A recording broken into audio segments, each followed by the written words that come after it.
검찰이 김건희 여사 명품백 수수 사건을 수사심의위원회에 넘겨 외부의 객관적인 의견을 구해보기로 했습니다. 결국 이원석 검찰총장이 직권으로 수심위 회부를 한 겁니다. 검찰에 나가 있는 취재기자 연결해 보겠습니다. 선원빛 기자, 이 총장이 수심위 회부를 놓고 고심이 많았잖아요. 예상이 됐던 일입니까? 네, 조금 전 오후 6시쯤 대검찰청에서 이원석 검찰총장이 김 여사 사건을 수사심의위원회에 회부하기로 했다고 공지를 했습니다. 대검찰청은 더 이상의 논란이 남지 않도록 매듭 짓는 게 바람직하다면서 이 같은 결론을 내렸습니다. 수심위는 위원들이 전원 민관위원으로 구성되어 있기 때문에 수심위 회부를 했다는 건 외부의 객관적인 의견을 구해보겠다는 걸 뜻하는데요. 이 총장이 김 여사에 대한 조사 방식을 놓고 강한 비판을 했었기 때문에 수심위에 직권으로 회부하지 않겠나 하는 전망은 있어 왔습니다.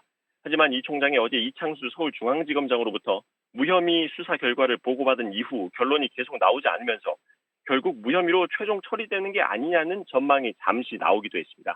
하지만 조금 전 이 총장이 결국 수심위에 직권 회부하겠다는 결론을 발표했습니다. 그만큼 이 총장의 고심이 깊었던 걸로 보입니다. 그럼 앞으로 절차는 어떻게 되는 겁니까? 그리고 사건 처리에 수심위 의견이 영향을 어느 정도 줄 수 있는 건지요? 네, 수심위 회의를 개최하는 데까지만 해도 일주일 이상이 걸릴 수 있습니다. 수심위 회의를 통해서 김 여사에 대한 사건 처리 방향에 대해서 논의를 할 것이고 수사팀이 수심위 의견을 바탕으로 최종적인 처리 방향을 잡게 될 텐데요. 이원석 총장의 임기는 불과 3주밖에 남지 않았기 때문에 상황에 따라선 이 총장 임기를 넘긴 이후에 사건이 처리될 가능성이 있습니다. 수심위는 150에서 300명 정도 되는 심의위원 중에서 무작위의 추첨으로 15명을 선정해 안건을 심의하도록 돼 있는데요.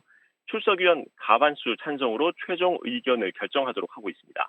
수심위 의견은 강제적인 효력을 갖는 건 아니고 권고 효력을 갖지만 워낙 국민적 관심이 큰 사건이라서 수심위에서 만약 수사팀의 결론과 다른 의견을 줄 경우 이를 완전히 배제하기는 쉽지 않을 것으로 전망됩니다. 대통령실이나 수사팀에서는 입장이 나왔습니까? 네, 이 총장의 수심위 직권 상정에 대해서 대통령실은 지켜보겠다는 짧은 입장만 내놓았습니다. 서울중앙지검 수사팀은 검찰총장의 수사심의위원회 소집 결정에 따른 절차에 충실히 임할 예정이라고 밝혔습니다. 지금까지 대검찰청에서 MBN 뉴스 선원빛입니다.